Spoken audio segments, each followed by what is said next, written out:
저 높은 곳을 향하여 날마다 나아갑니다. 내 뜻과 정성 모두어 날마다 기도합니다.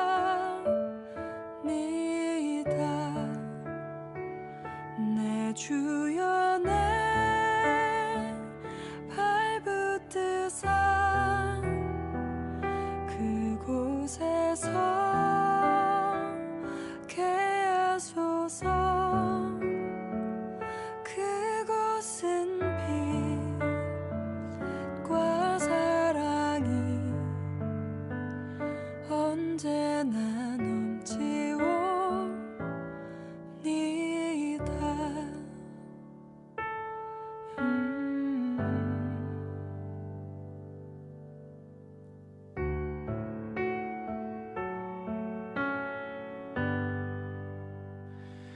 괴로움과 죄가 있는 곳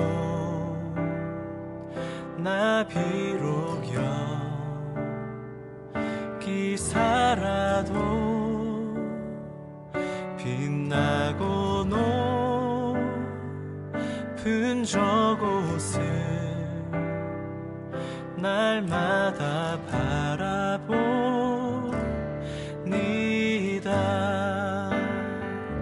의심의 거치고 근심의 구름 없는 곳 기쁘고 참된 평화가 거기만 있사옵니다.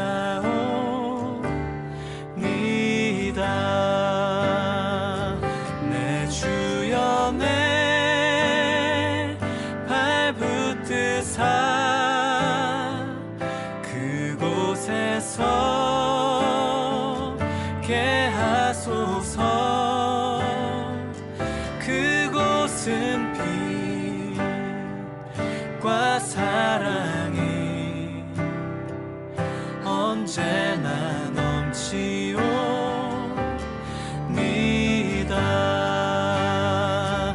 내 주여 내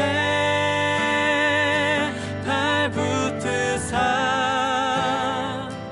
그곳에서 하소서. 그곳은 빛과 사랑이 언제나 넘치옵니다.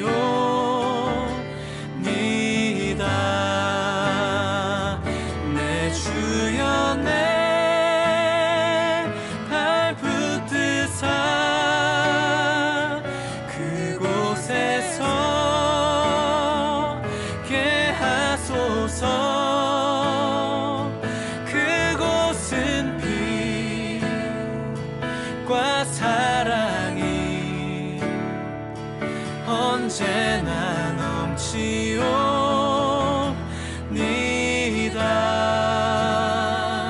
그곳은 빛과 사랑이 언제나 넘치옵니다.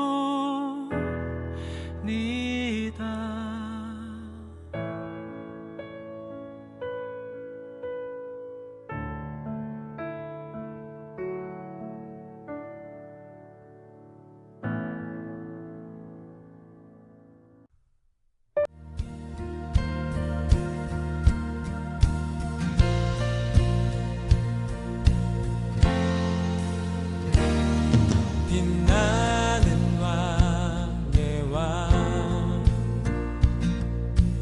영광의 주님 온 땅 기뻐하라 온 땅 기뻐하라. 광채의 옷 입고 어두운 원수는 떠내 저 원수는 떠내 위대하신 주 찬양의 위대하신 주 모두 알게 되리라 위대하신 주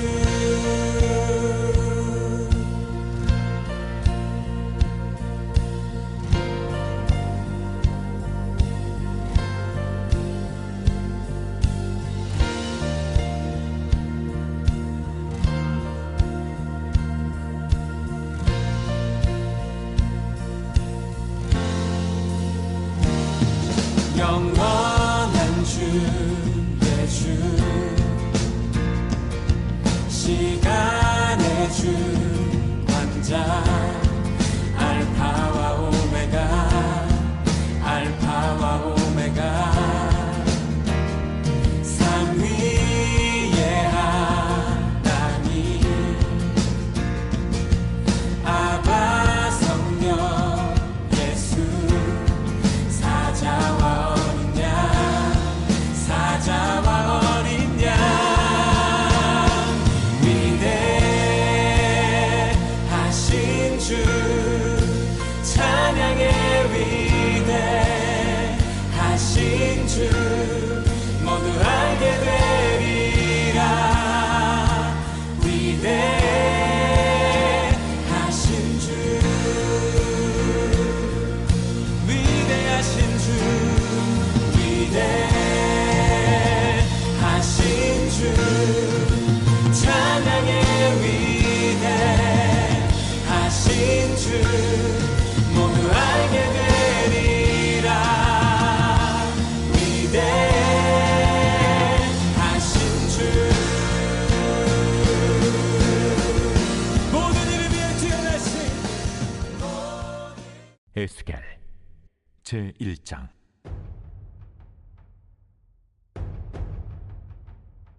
서른째 해 넷째 달 초닷새에 내가 그발강가 사로잡힌 자 중에 있을 때에 하늘이 열리며 하나님의 모습이 내게 보이니 여호야긴 왕이 사로잡힌 지 5년 그 달 초닷새라. 갈대아 땅 그발강가에서 여호와의 말씀이 부시 아들 제사장 나 에스겔에게 특별히 임하고 여호와의 권능이 내 위에 있으니라. 내가 보니 북쪽에서부터 폭풍과 큰 구름이 오는데 그 속에서 불이 번쩍번쩍하여 빛이 그 사방에 비치며 그 불 가운데 단쇠 같은 것이 나타나 보이고 그 속에서 네 생물의 형상이 나타나는데 그들의 모양이 이러하니 그들에게 사람의 형상이 있더라. 그들에게 각각 네 얼굴과 네 날개가 있고 그들의 다리는 곧은 다리요 그들의 발바닥은 송아지 발바닥 같고 광낸 구리같이 빛나며 그 사방 날개 밑에는 각각 사람의 손이 있더라. 그 네 생물의 얼굴과 날개가 이러하니 날개는 다 서로 연하였으며 갈 때에는 돌이키지 아니하고 일제히 앞으로 곧게 행하며 그 얼굴들의 모양은 넷의 앞은 사람의 얼굴이요 넷의 오른쪽은 사자의 얼굴이요 넷의 왼쪽은 소의 얼굴이요 넷의 뒤는 독수리의 얼굴이니 그 얼굴은 그러하며 그 날개는 드러펴서 각기 둘씩 서로 연하였고 또 둘은 몸을 가렸으며 영이 어떤 쪽으로 가면 그 생물들도 그대로 가되 돌이키지 아니하고 일제히 앞으로 곧게 행하며 또 생물들의 모양은 타는 숯불과 횃불 모양 같은데 그 불이 그 생물 사이에서 오르락내리락 하며 그 불은 광채가 있고 그 가운데에서는 번개가 나며 그 생물들은 번개 모양같이 왕래하더라. 7월 18일 오늘 본문 말씀은 에스겔 1장 1절에서 14절 말씀입니다. 오늘부터 에스겔 본문으로 말씀을 묵상하게 됩니다. 에스겔은 구약시대 3대 선지자 중의 한 명입니다. 이스라엘이 바벨론에게 멸망당하고 포로로 바벨론에서 포로 생활을 하던 당시에 에스겔이 하나님으로부터 부름을 받고 선지자로 사역을 감당했던 당시를 담고 있는 성경입니다. 말씀을 한번 살펴보겠습니다. 1절에서 30째 해 넷째 달 초닷새에 내가 그발 강가에 사로잡힌 자 중에 라고 시작합니다. 내가 라고 적은 것으로 봐서 에스겔이 1인칭 본인의 시점에서 이 글을 작성하고 있다는 것을 알 수 있습니다. 30째 해 넷째 달, 즉 30년 4개월이라고 하는 것은 어느 시점에서부터 30년 4개월인지 정확히 명시하진 않았지만 아마도 1인칭 시점에서 글을 작성한 것으로 봐 에스겔의 나이를 말하는 것으로 성경학자들은 해석한다고 합니다. 에스겔의 나이가 30을 넘어갈 쯤 이런 말이 됩니다. 그발강이라는 강 이름이 나옵니다.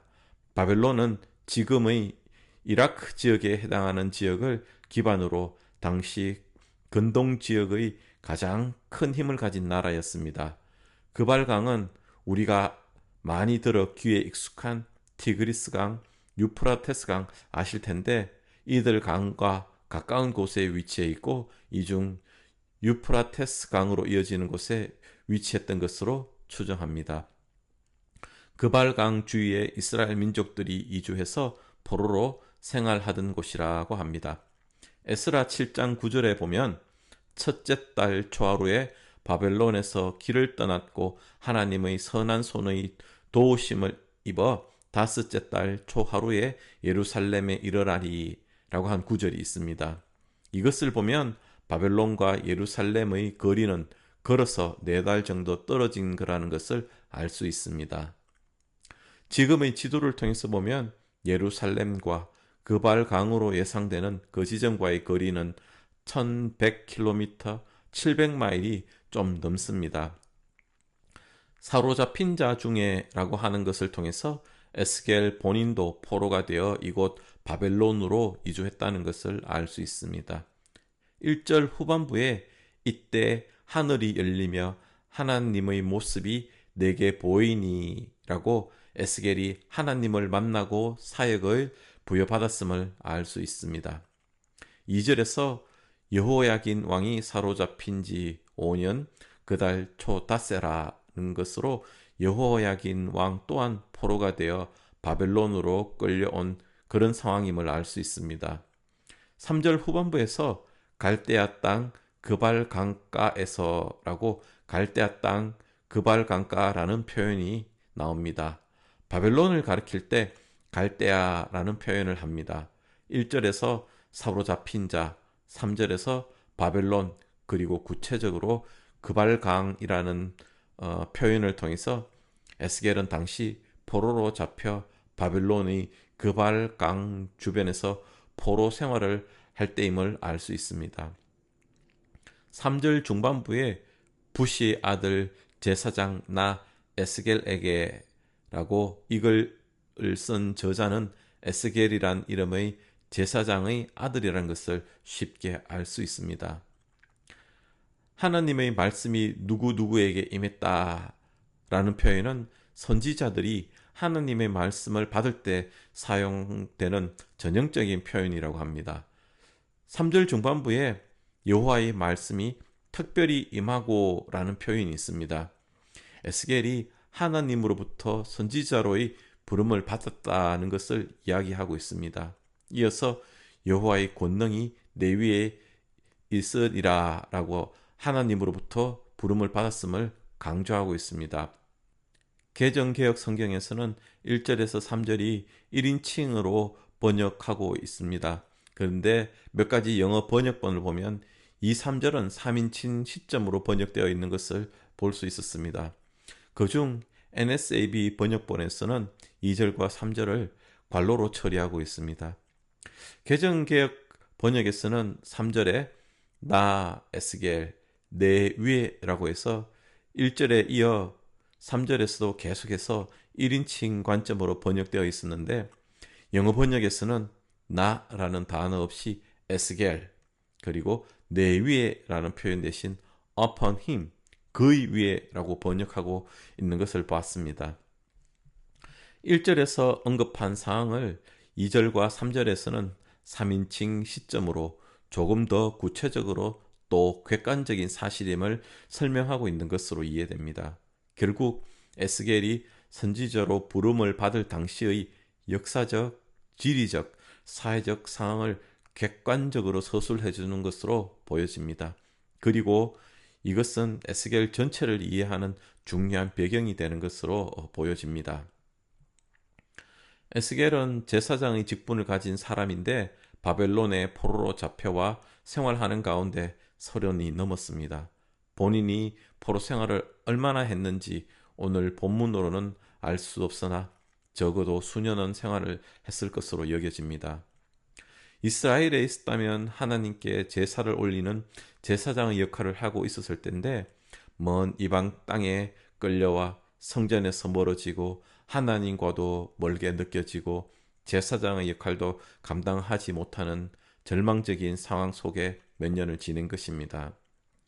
당시 포로 생활을 하던 이스라엘 민족 그리고 제사장 에스겔 이 모두에겐 하나님의 임재를 느낄 수 없었을 것 같은 몇 년의 시간을 보내게 된 것입니다.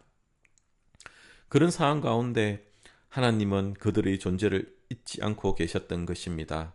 비록 범죄한 민족이나 내가 택한 나의 백성인데 이방 민족을 들어서 그들을 벌하긴 하셨지만 3절에 여호와의 말씀이 에스겔에게 특별히 임하고 여호와의 권능이 에스겔 위에 있으리라 라는 말씀을 통해서 보면 이스라엘 민족을 하나님의 마음에서 완전히 드러내신 것이 아니라는 것을 그리고 그들을 여전히 기억하고 지켜보고 계신다는 것을 알 수 있습니다.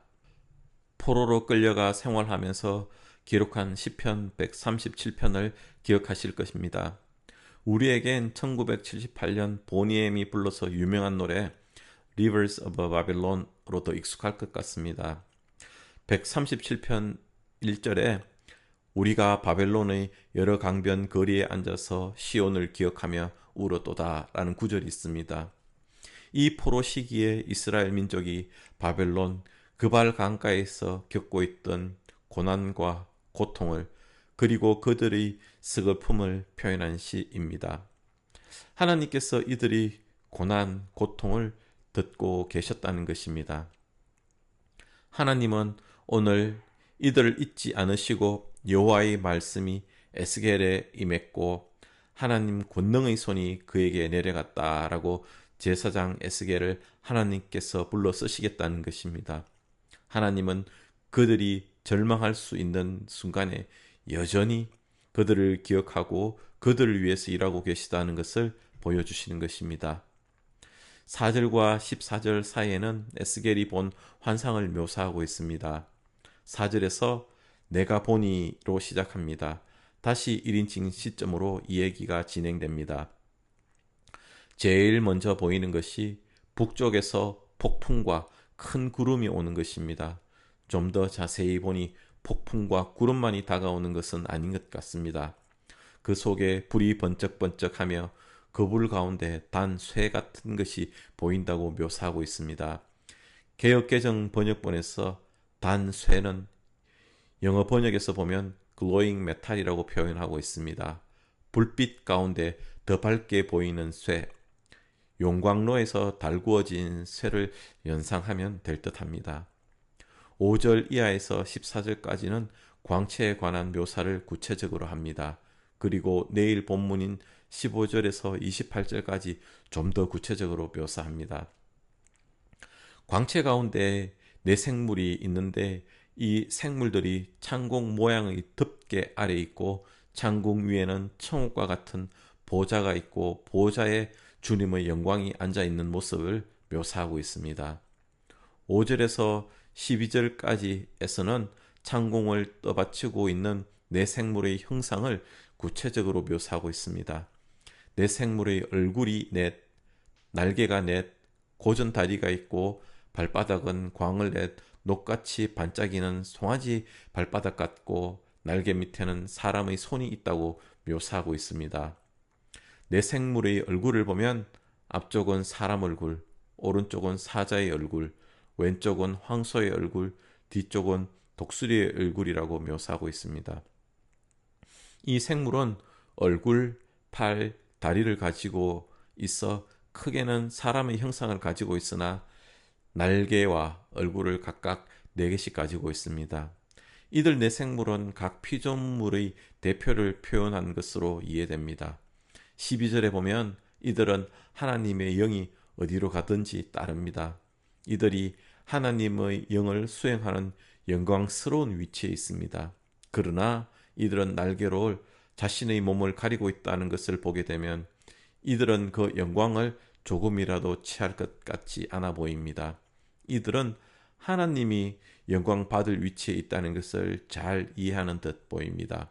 하나님 입장에서 보면 하나님이 이들 피조물로부터 떠받침을 받는 위치, 즉 찬양을 받을 위치에 있다는 것을 의미하는 것입니다. 이 4생물은 하나님의 영이 어느 쪽으로 가든 그들도 그대로 가되 돌이키지 않고 일제히 앞으로 갔다라고 하여 하나님이 원하시는 곳 어디든 신속히 함께 했다는 것을 알 수 있습니다. 14절에 보면 4생물이 번개 모양같이 왕래하더라 라고 했습니다. 이들이 움직임이 번개 같기도 하고 또 빠르기도 하다는 표현으로 생각됩니다. 이들은 하나님이 원하는 곳은 언제나 신속하게 갈 수 있다는 의미이고, 이 말은 하나님은 언제든 어디서든 존재할 수 있다는 것입니다.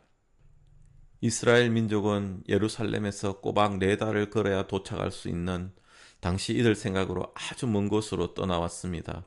그러나 그곳에도 하나님이 함께 하실 수 있다는 것입니다. 우리의 생각으로 예루살렘에서 너무 멀리 떠나와서 하나님이 계시지 않을 것 같은 그 순간에도 실제로는 하나님께서 함께 하신다는 것입니다. 애굽을 나오며 광야 생활 가운데서 하나님은 불기둥과 구름기둥으로 함께 하셨습니다. 그래서 불기둥, 구름기둥은 하나님의 임재의 상징인 것을 잘 아실 것입니다. 그런데 오늘 본문에서는 하나님은 폭풍과 구름 사이에 임재하는 모습으로 나타나셨습니다. 4절에서 폭풍과 큰 구름이라고 표현했습니다. 우리 일상의 삶에서 큰 폭풍, 큰 구름은 언제든 나타날 수 있습니다. 우리가 멀리서도 보이는 큰 폭풍, 큰 구름은 우리를 위축하게 합니다. 오늘 에스겔도 그런 상황으로 보입니다. 에스겔 자신이 바벨론의 포로로 잡혀왔습니다. 그 사이 구군은 더욱 떨어져 유대의 왕인 여호야긴까지 포로로 바벨론에 와서 5년이 훌쩍 지났습니다. 나라는 앞으로 나아질 가망은 없어 보이고 그로 인해 동포들은 그발 강가에서 시온을 생각하며 통곡의 노래를 부르고 있는 상황입니다. 나이가 30이 넘어 제사장 역할을 하고 있어야 할 에스겔은 그 역할을 못하고 어느 하나 희망이 없어 보이는 큰 폭풍 가운데 있는 상황입니다. 이런 상황에서 하나님은 에스겔에게 이스라엘 민족을 잊지 않고 계시다는 것을 환상을 통해 보여주고 계시는 것입니다. 우리가 조금만 더 눈을 떠서 하나님의 임재를 구한다면 폭풍과 큰 구름 가운데에서도 임재하고 계시는 하나님을 볼 수 있을 것입니다. 오늘 본문에서는 하나님은 예루살렘을 떠나 바벨론으로 포로로 잡혀온 이스라엘 민족과 함께 하심을 보여주십니다. 예루살렘 성전에서만 계실 것 같은 하나님이 그곳에서만 계시지 않으십니다. 예루살렘에서 4개월이나 걸려야 도착할 수 있는 바벨론에서도 하나님께서 함께 하신다는 것을 보여주십니다. 주위를 둘러싼 상황 가운데 하나님이 없어 보이십니까? 큰 일들이 일어난데 또 일어나고 또 일어나 희망이 없어 보이십니까? 하나님의 임재는 없고 내가 혼자라고 느끼십니까? 사랑하는 성도 여러분, 나의 느낌과 나의 생각 가운데 빠져들지 않기를 여러분께 권면합니다. 우리의 생각에, 우리의 느낌에 속지 마시기 바랍니다. 하나님은 우리의 생각과 느낌으로 존재하시는 분이 아니십니다. 오늘 본문을 통해서 내가 멀어졌다고 느끼는 그 순간에도 폭풍과 큰 구름이 나의 삶을 삼킬 것 같은 상황에서도 하나님은 항상 함께 임재하심을 보여주셨습니다. 믿음의 눈을 떠 폭풍과 큰 구름을 바라볼 때 그 가운데 빛으로 임재하시는 하나님을 볼 수 있는 것입니다. 언제 어떤 상황 가운데서도 믿음의 눈으로 하나님을 볼 수 있는 저와 여러분이 되기를 소망합니다.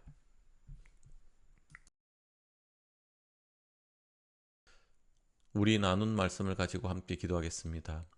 주위를 둘러싼 환경 가운데 하나님이 없다고 느껴질 때, 내 삶의 폭풍과 큰 구름이 계속 몰려와 나의 삶을 삼킬 듯 느껴질 때 움츠려 작아진 우리 자신을 볼 수 있을 것입니다.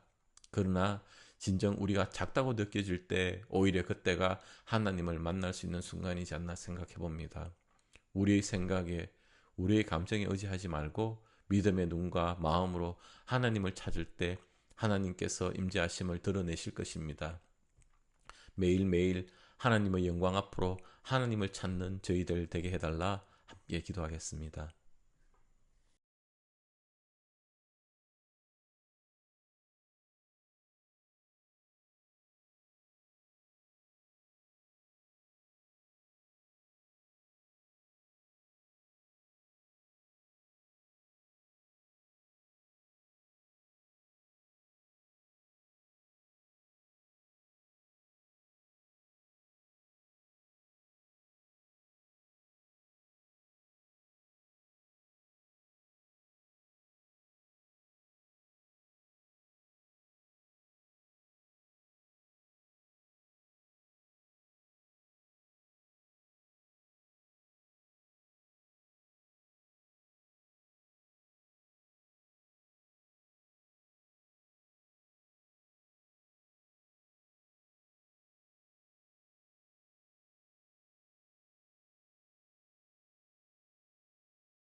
성결을 두고 기도하겠습니다. 지난 화요일 일본 단기 선교팀 9명이 출발해서 지금은 사역 가운데 있습니다. 이들은 VBS를 통해서 어린 아이들을 대상으로 선교를 합니다. 이 아이들 마음문이 열려 복음의 씨앗이 잘 심겨질 수 있도록, 그리고 또 섬기는 교회에 낙심하지 않고 복음을 잘 전할 수 있도록 우리 함께 기도하겠습니다. 또 우리 교회가 지원하고 후원하고 있는 선교지, 또 각 목장이 협력하는 선교사님들, 특히 김소망 선교사님 가정을 위해서, 그리고 김정 선교사님의 항암 치료 치유 과정을 두고 우리 합심해서 기도하도록 하겠습니다.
우리 교회 공동체를 위해서 기도하겠습니다. V24 건축을 두고 기도하겠습니다. 건축의 모든 과정이 순조롭게 잘 진행될 수 있도록 함께 기도하겠습니다. 그리고 교회의 모든 그룹, 한어부, 영어부, 어린이, 청년, 장년부를 비롯한 모든 그룹에서 하나님을 온전히 찬양하고 하나님께서 기뻐하시는 예배를 드릴 수 있는 그런 교회의 모든 예배가 될 수 있도록 우리 예배를 두고 기도하겠습니다. 항암 치료 가운데 또 육체 연약한 가운데 계신 여러 교우님들, 영적, 심적 어려운 가운데 계신 성도님들, 우리 회복 가운데 하나님 함께 해달라 간절히 기도하겠습니다.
주 기도문 이후 개인 기도를 계속하시겠습니다.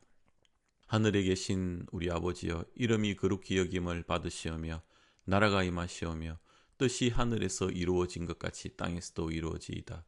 오늘 우리에게 일용할 양식을 주시옵고 우리가 우리에게 죄 지은 자를 사하여 준 것 같이 우리의 죄를 사하여 주시옵고 우리를 시험에 들게 하지 마시옵고 다만 악에서 구하시옵소서. 나라와 권세와 영광이 아버지께 영원히 있사옵나이다. 아멘.